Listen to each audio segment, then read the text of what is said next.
Oh shit, look at this sweet gear right here. What's up everybody, it's Saint Riot. We are taking a look at a +2 Moonlight Greatsword, which is the equivalent of a +4 regular weapon. Today we're going to kind of go over invading at specific levels, which was kind of the point of my last video. I was just kind of showing you guys the builds we'd be using, and then now I can actually kind of go in depth. And when I say kind of in depth, I mean balls deep in depth. I mean with 100% of your brain. You could not begin to fathom how in depth we're going to go. This video is 30 minutes long. Jesus Christ. This is a level 37 character, +2 Moonlight Greatsword. Like I said, that's the equivalent of a +4 weapon. He's got a +4 longsword. This guy is good for invading in the catacombs, cathedral. You can still get quite a bit of action in the swamp at that level. And then just depending on which route people took. Did people go to the catacombs first at lower level, or did they go to the cathedral first at lower level? So you actually have some options because the game kind of splits there. Now, unfortunately, all the casual squad wanted warpable bonfires in the game, so we don't get the level of level detail, or I guess world design, that we get when you don't have warpable bonfires. No one ever seems to get that. Whatever, I'll stop bitching. But yeah, as you can see, this is pretty lively. Got a host and his phantom, who's blue, gets summoned. So this level works well for the catacombs. It also works well for the cathedral. Like I said, still a little bit of action in Fair and Keep. You can go as far as Irithyll with this character if you would like, but you have to keep in mind when you're doing these leveled characters that are for specific zones, you need to keep in mind that the Red Eye Orb will typically have you invading upwards at this level. It's not going to let you invade down very much at all. So keep that in mind. When you see embers off in levels where you're like, man, I don't remember being level 47 or 42 or whatever it is. I don't remember being that level in Irithyll. I remember being there like 50 or 52 or something. Keep that in mind. Those hosts that you're seeing, that they're that level, you're going to be invading upwards towards them. By that point, they've got their weapons upgraded a few more times. They've got a little bit more Estus. Just stuff you have to take into consideration. Now, I'll touch on Twink Guilt while we're here, because this is technically a Twink character. He's just not very good at it. There is a video on my page called Moonlit Night, and if you go there you can see the build and how it works and all that stuff. For right now I'm just leaving the pretty fights in the background. I'm just letting you guys see the activity that you can expect in this level, this area. So touching on Twink Guilt, I personally am not a big fan of beating up on Revion. I've seen Revion refers to it as punching a baby in the face when you twink real hard, like level 20. And I agree with that. There's not a lot of fun to be had there. And it can be the same for a level, I'm level 30, whatever, and I've beat the game. I've got all the Estus Flask shards. You can see that guy kind of just gave up. Like, I try to make it fun, for me, obviously, number one. But also, it's like I'm not trying to, I've got the Hornet Ring, but I'm not like slapping it on and killing everybody with it, like right off the, you know what I mean? Because I'm not trying to bully kids, that are new to the game. Like this guy's armor and his weaponry, this is all stuff you can have at the very beginning of the game, His phantom, we're in the cathedral, he's got cathedral stuff and Vort's hammer. So yeah, you know what I mean? Like I'm not gonna whip out the Hornet Ring for these guys. My Estus is better than their Estus. I've probably got more Estus. Well, I know I've got more Estus than that Phantom. I've probably got the same amount of Estus as the host. So twinking sort of gives you, it sort of levels the playing field. So people bitch a lot and they say that twinking isn't, fair or whatever. And against a solo host, which I do have an example of an invasion against a solo host later on. Against a solo host, I kind of get it. Like, you don't want to... I have no interest in, like, blasting some dude with a one-shot Hornet Ring. That's, you know what I mean? Especially a solo host at level 30. What fun is that? You know what I mean? There's nothing to remember from that experience. So, for me, against these guys, I'm playing, and I'm not holding back anything. I'm giving them all I got, but I'm not totally decked out insofar as I'm not wearing the Hornet Ring, which I could be doing, and it would just absolutely just murder these kids, because crystal infusions and magic critical damage at this level will just straight murder people. But that twink guilt that you have, you can sort of decide how you want to do this. I'm going to recommend 2 videos by Pincognito. I'm sure a lot of you on this channel are already familiar with Pinko. But if you're not, watch this, the world's slowest backstab. If you're curious how backstab mechanics in Dark Souls 3 work, that's it in slow motion. Yeah, I'm going to recommend 2 videos by Pincognito. He's started doing a series where he invades at low level with absolutely no twink to his character at all. Everything is like legit for that area. He's leveled to that that area's specifications, the armor, the weapons, and everything like that. You can find Pincognito's channel on my channel, on my little sidebar there, right next to this video probably. Or if you go to my About tab, you'll see super cool people. Pincognito is one of the super cool people. In that video series, he's doing non-twink invasions, but he also has another video on why twinking doesn't matter sometimes. And his logic is sound. If you're just a better player than the person you invade, then twinking didn't mean anything. You didn't have to have the Hornet Ring to beat them. You didn't have to have the Prisoner's Chain. You didn't have to have Ring of Favor +3, etc., etc. None of that mattered. Look at this. Frostbite is not a joke at low level. He earned it. So this is a solo host, and as you can see, I'm at half health. This dude is just chugging away. Now he's got Valor Heart, which indicates to me someone has dropped him some shit, or he's also a twink. But just to kind of keep things interesting, I just don't heal. That evens us out. I'm just sort of like a mini boss to this guy, and I feel like that's fun. It's fun for me because it's still challenging, and it's fun for this guy because I'm not just absolutely smoking his ass. Like, look how little health I had. You know what I mean? Like, he put up a good fight. Anyway, here's the stats. Keep in mind, we are wearing the Prisoner's Chain, and we are wearing the Ring of Favor +3 and Havel Ring +3. So, yeah, we're twinked when it comes to the rings. My next character is a level 60 character. He's a straight dex build at level 60. This is one of the better ways to do damage that's good and not have neutered your hit points. As you can see, we've got 35 vigor and 30 dex, so we're doing decent damage for this level. We've still got the Ring of Favor +3. We've still got the Prisoner's Chain. Any build that doesn't hit 40 vigor, the Prisoner's Chain is a good option. If you've got 30 vigor, Prisoner's Chain's good. If you got 35, Prisoner's Chain's good. You got 36, just go with Ring of Favor. Prisoner's Chain gives you 5 flat levels. All right. Now we saw this guy's equipment here. This character's level 60, and he's got +7 weapons. I used to have this exact same character. He was level 59, I think it was. Yeah, he was level 59, and he had +8 weapons. Back before the last big balance patch, that was fine. That was level 8 weapons could go down to level 5 weapons. But they changed it.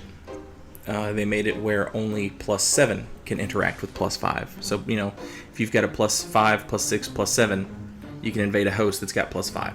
So as you can see here, the level 60 guy with the +7 weapons, we're in Irithyll Dungeon. We're going to be in Central Irithyll, Pontiff area if you want to do that, Profaned Capital. You can do Archdragon Peak for the brave souls who take it on at that level. This is also when you'll start getting into the first DLC. You can find some people in the first DLC at this level as well. But for these kind of builds, the main thing you're going to want to do on any low-level build or mid-level build, the most important thing for an invader is vigor. There's a meme about 27 vigor meta, because that's where it soft caps. and people say, well, after that you don't need it. That's absolute bollocks, if I can borrow a term from my friends. You need it. You should at least have more than 30. You definitely, because in invasions you're going to be getting hit more often than you would in a duel. There's just going to be some stuff that you can't avoid getting hit by because there's so many people, hitting you. Now, keep in mind something like the Prisoner's Chain, which gives you vitality, that flat defense, and the Ring of Favor also, things like that. These unupgraded weapons, they're dealing less damage, and you've got sort of big boy levels of hit points and defense. So not only do you have more hit points, but you're taking less damage overall. So these invasions right here at level 60, these are super winnable. Now this is not, by the time I get to level 60, there's no holding back at all. I'm gonna hit you with as much. I'm gonna use all my Estus. I don't care if you're a solo host. I'm gonna drink Estus. I'll use the Hornet Ring, because by this point, I'm only like maybe 1 or 2 areas. Look at this Divine Blessing. Look at this piece of shit using a Divine Blessing. What a fucking absolute idiot. This stupid fucking shield ring on. Fucking goober. Anyway, you're only like 1 or 2 areas ahead, if that makes any sense. You can do Untended Graves at this level, and as a matter of fact, that's another place you might find some invasions around this level. But keep in mind, again, if you're level 60 and you're doing Untended Graves, the people you're invading are in the 70s. And I mean, like, maybe high 70s. So keep that in mind.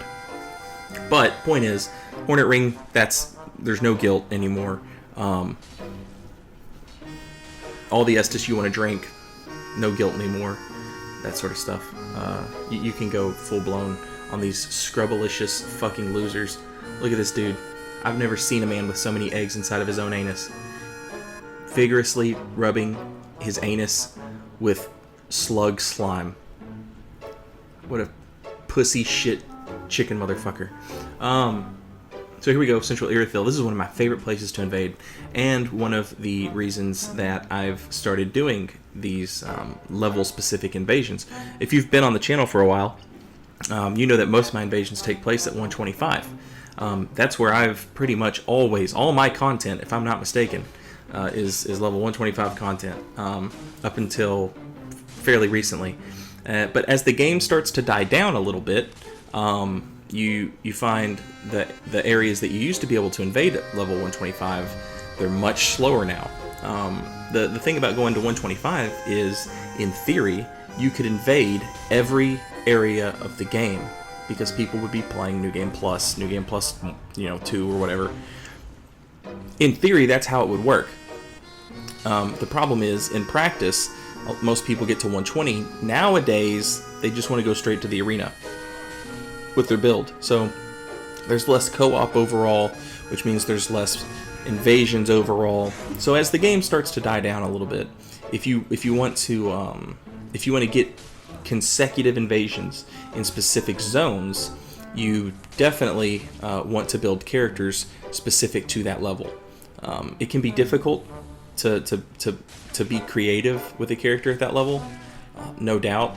My level 30-ish twink moonlit guy that we saw earlier, you know what I mean? Like, I went with that because it only requires 1 stat for watch. Having a little fun. Anyway, it only requires 1 stat for damage,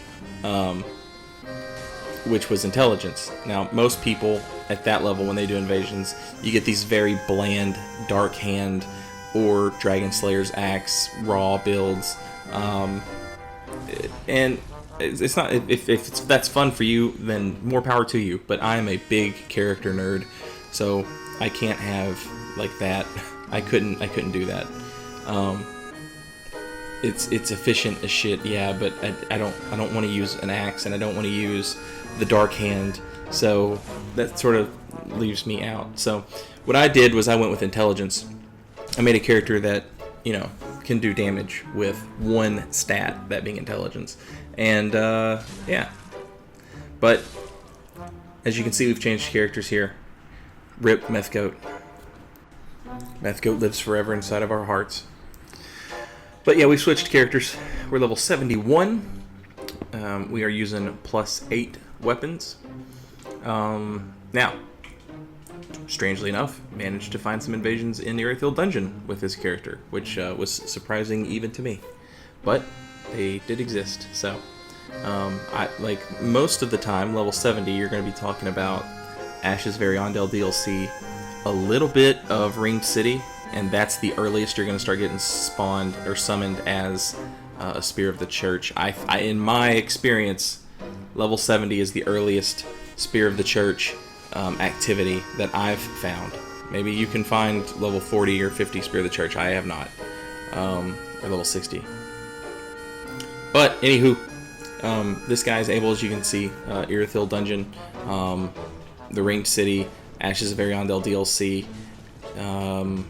what else? Dragon Barracks in Lothric Castle, obviously. Those are the big ones. Grand Archives.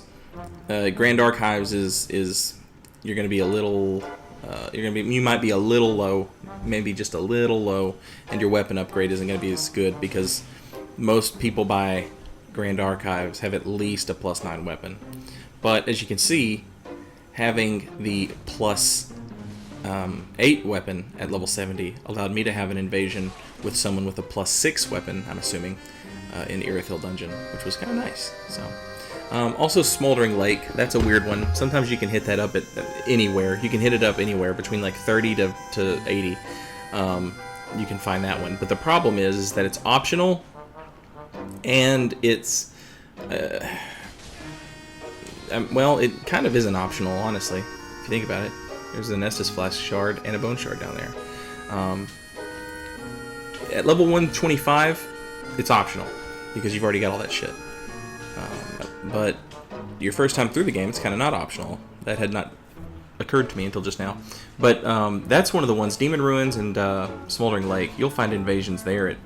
My 30 finds them, my 60 finds them, my 70 finds them, my 80 finds them. That's a little similar, I guess, to Archdragon Peak, whereas it's sort of optional when you want to go there. You can go there early if you want, because, like I said, there's an Estus Flask Shard, there's a Bone Flask Shard. If you're a Pyromancer, you definitely want to get there as soon as possible.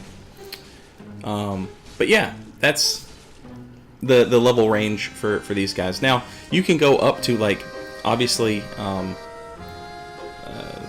a big proponent of the soul level 80 and soul level 90 meta.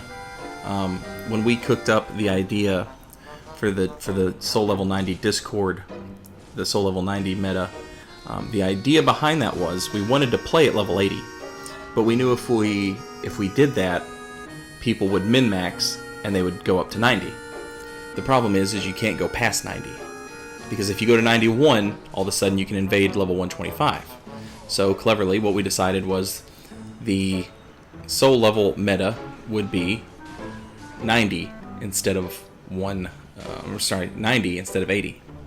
That way you can't min-max it. You can't go, because it's a Discord full of invaders. You know what I mean? That's kind of our thing. We know exactly what levels we want to be at. We know exactly what kind of weapon upgrade we want to be at. So, you know, in order to discourage us from min-maxing ourselves, we went ahead and we made it the soul level 90 meta. There is no soul level 91 meta, because if you're soul level 91 and you hit that red eye orb, guess what level you're probably invading? More times than not, 120. So you've basically just put yourself at this huge disadvantage. Soul level 90 will invade down to 81, so all my level 80 characters, quote-unquote, are actually level 81. So, here you go, level 71. It's a quality build. This is Lothric Knight Sword, Black Knight Sword, Zweihander, Katana. I got all kinds of stuff with this guy. Here's a little Spear of the Church fight. I actually included this to kind of show you guys something. People bitch all the time about Dark Souls 3 poise, and while it is not perfect and I hate certain aspects of it, I do want to point out, you do not want Dark Souls 1 poise back. You don't want it. I have it. Alright, I've got Dark Souls 1 poise. I don't know if it's because there's... Typically, you only get it if there's multiple phantoms. But this guy's over-leveled. So I thought, look, I just hit him with a dagger weapon. I just poised through all of that with a dagger weapon. I can even go one-handed. You do not want Dark Souls 1 poise back. I'm telling you, you do not want it. It would just be a stocks and poise non-stop. And you would just stack poise, and it would just... I'm telling you guys, listen to me. Should there be something better than what we have? Yes. Look! He hit me 3 times before he broke my poise. Unbelievable. Ridiculous. Just ridiculous. Anyway, I definitely feel like there should be some sort of poise system that, you know, doesn't let you get staggered by, you know, the smallest of weapons or something like that. I agree with that. People shouldn't get staggered by fucking rats or whatever if you're wearing, you know, any kind of armor at all, unless you're naked or something. But anyway, soul level 70. There you see we can get invasions as a Spear of the Church, which is kind of nice. And this is sort of the meat and potatoes of this build. Dragon Barracks bonfire, Lothric Castle bonfire, Grand Archives bonfire. This character was built for these areas. As you can see, he's wearing Deserter armor and Alva's helmet. My personal headcanon is that Alva was... not Alva, I'm sorry. He's wearing Alva's armor and Deserter gear. My personal headcanon is that Maldron, the assassin, was from Lothric. Because he wields weapons that are similar to Lothric Knight weapons. His helmet is similar to Lothric Knight helmet. So this character's backstory is that he's a deserter that dropped out of like Maldron the Assassin's School of Lothric, you know, or Lothric School of Assassinry or whatever. So this is where he invades, which is pretty cool. I love all of these areas here. You can also invade Consumed King's Garden. You can also invade Untended Graves. Trying to think.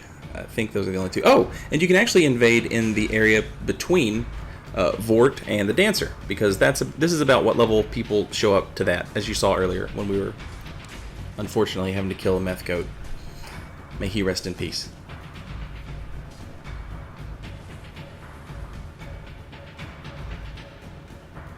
I have talked for a really long time, and I don't think I've said anything too inanely stupid.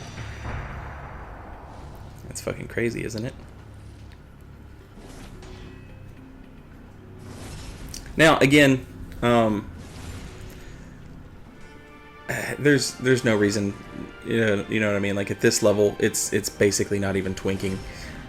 Anybody could be rocking these stats, you know what I mean?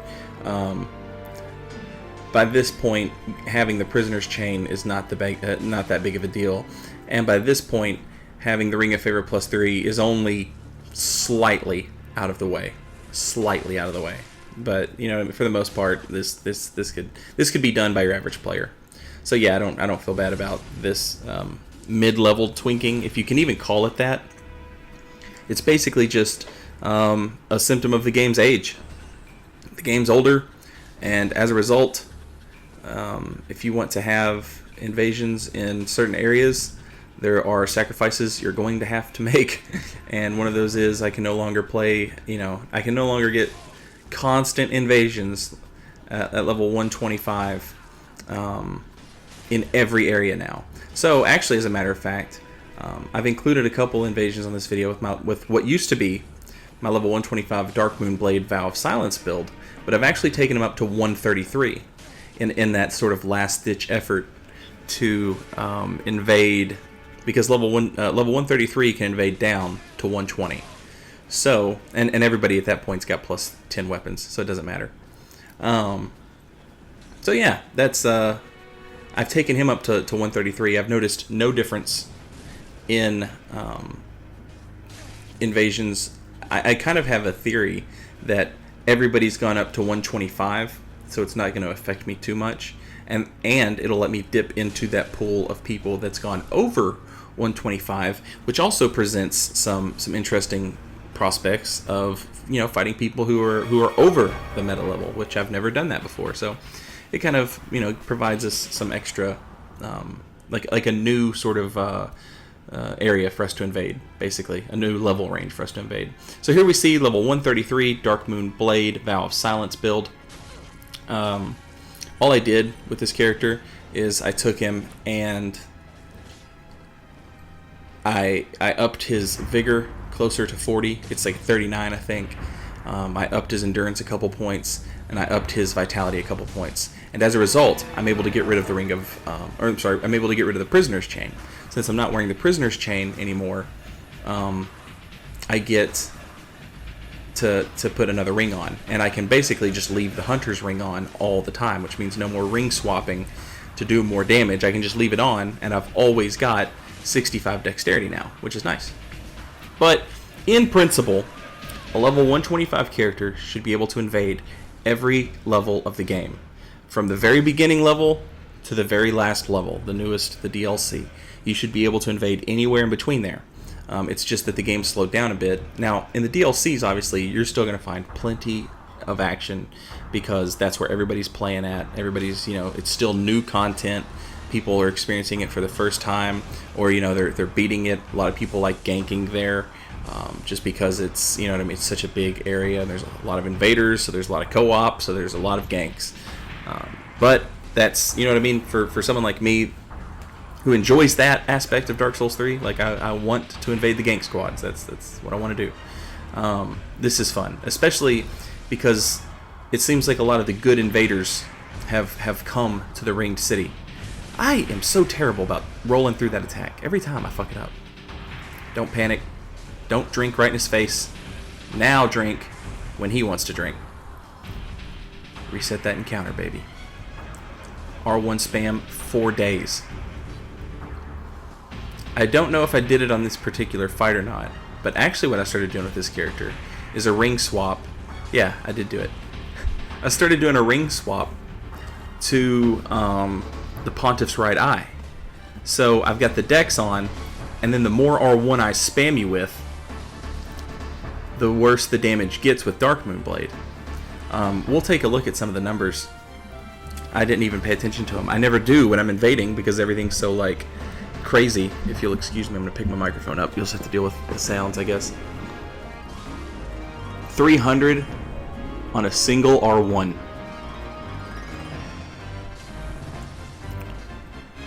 Once the Pontiff Ring procs. That is crazy. 275 and 278.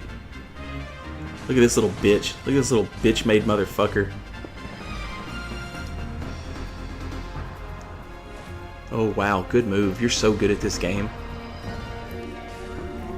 Anyway, we do a lot of damage from that Pontiff Ring procs. Now the Pontiff Ring is nerfed in PvP, so don't use that. I'm just having fun trying some different shit with this build.